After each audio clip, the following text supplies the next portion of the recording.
Capítulo 28. Al día siguiente todo era nuevo e interesante para Elizabeth.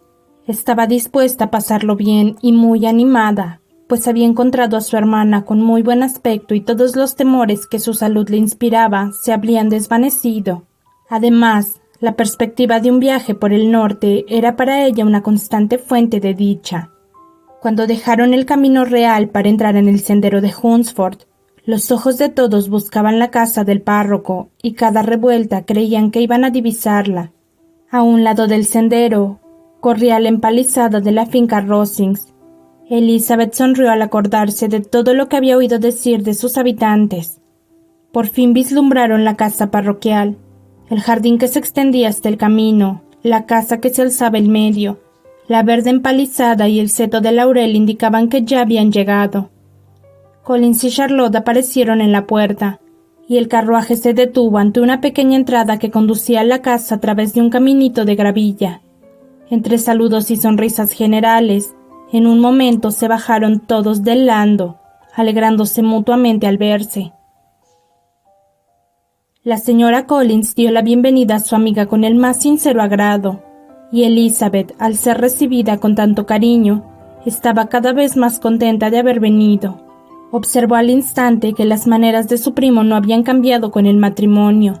Su rígida cortesía era exactamente la misma de antes, y la tuvo varios minutos en la puerta para hacerle preguntas sobre toda la familia. Sin más dilación que las observaciones de Collins a sus huéspedes sobre la pulcridad de la entrada, entraron a la casa. Una vez en el recibidor, Collins, con rimbombante formalidad, les dio por segunda vez la bienvenida a su humilde casa, repitiéndoles punto por punto el ofrecimiento que su mujer les había hecho de servirles un refresco. Elizabeth estaba preparada para verlo ahora en su ambiente, y no pudo menos que pensar que al mostrarles las buenas proporciones de la estancia, su aspecto y su mobiliario, Collins se dirigía especialmente a ella, como si deseara hacerle sentir lo que había perdido al rechazarle. Pero aunque todo parecía reluciente y confortable, Elizabeth no pudo gratificarle con ninguna señal de arrepentimiento, sino que más bien se admiraba de que su amiga pudiese tener un aspecto tan alegre con semejante compañero. Cuando Collins decía algo que forzosamente tenía que avergonzar a su mujer, lo que sucedía no pocas veces, Elizabeth volvía involuntariamente los ojos hacia Charlotte. Una vez o dos no pudo descubrir que ésta se sonrojaba ligeramente, pero, por lo común, Charlotte hacía como que no le oía. Después de estar sentados durante un rato, el suficiente para admirar todos y cada uno de los muebles, desde el aparador a la rejilla de la chimenea y para contar el viaje y todo lo que había pasado en Londres, el señor Collins les invitó a dar un paseo por el jardín, que era grande y bien trazado y de cuyo cuidado se encargaba él personalmente. Trabajar en el jardín era uno de sus más respetados placeres. Elizabeth admiró la seriedad con la que Charlotte hablaba de lo saludable que era para Collins, y confesó que ella misma lo animaba a hacerlo siempre que le fuera posible, guiándoles a través de todas las sendas y recovecos sin dejarles apenas tiempo de expresar las alabanzas que les exigía. Les fue señalando todas las vistas con una minuciosidad que estaba muy por encima de su belleza. Enumeraba los campos que se divisaban en todas direcciones, y decía cuántos árboles había en cada uno, pero de todas las vistas de las que el jardín o la campiña o todo el reino podía enardecerse, no había otra que pudiese compararse a la de Rosings, que se descubría a través de un claro de los árboles que limitaba la finca en la parte opuesta a la fachada de su casa. La mansión era bonita, moderna y estaba muy bien situada en una elevación del terreno. Desde el jardín, Collins hubiese querido llevarles a correr sus dos praderas, pero las señoras no iban calzadas a propósito para andar por la hierba aún helada y desistieron. Sir William fue el único que lo acompañó. Charlotte volvió a la casa con su hermana y Elizabeth, sumamente contenta probablemente por poder mostrárselas sin la ayuda de su marido. Era pequeña pero bien distribuida. Todo estaba arreglado con orden y limpieza, mérito que Elizabeth atribuyó a Charlotte.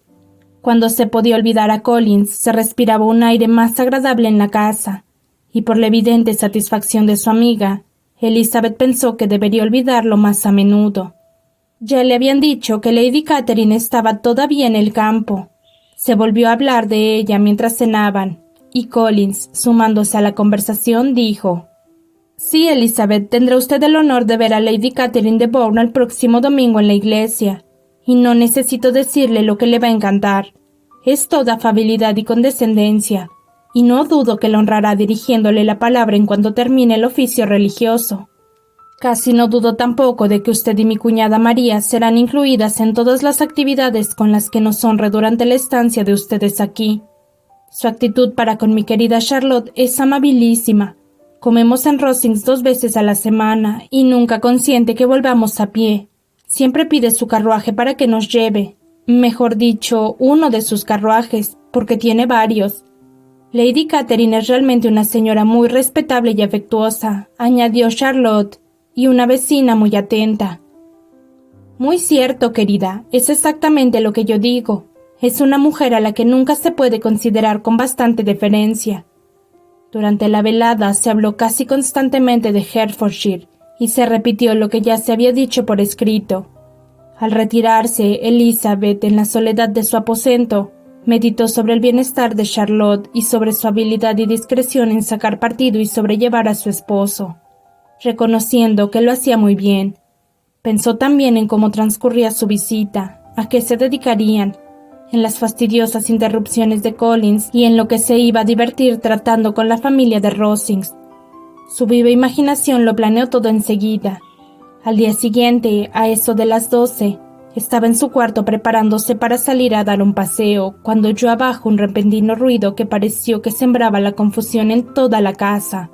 Escuchó un momento y advirtió que alguien subía la escalera apresuradamente y la llamaba a voces. Abrió la puerta en el corredor y se encontró con María agitadísima y sin aliento, que exclamó: «Oh, querida Elizabeth, date prisa, baja al comedor y verás. No puedo decirte lo que es. Corre, ven enseguida». En vano preguntó Elizabeth lo que pasaba. María no quiso decirle más. Ambas acudieron al comedor, cuyas ventanas daban al camino, para ver la maravilla. Esta consistía sencillamente en 2 señoras que estaban paradas en la puerta del jardín en un faetón bajo. «¿Y eso es todo?», exclamó Elizabeth. «Esperaba por lo menos que los puercos hubiesen invadido el jardín, y no veo más que a Lady Catherine y a su hija».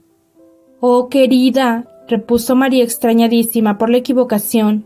«No es Lady Catherine, la mayor es la señorita Jenkinson, vive con ellas. La otra es la señorita de Bourne. Mírala bien, es una criaturita. ¿Quién había creído que era tan pequeña y tan delgada?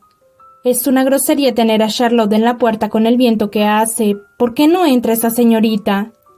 «Charlotte dice que casi nunca lo hace. Sería el mayor de los favores que la señorita de Bourne entrase en la casa».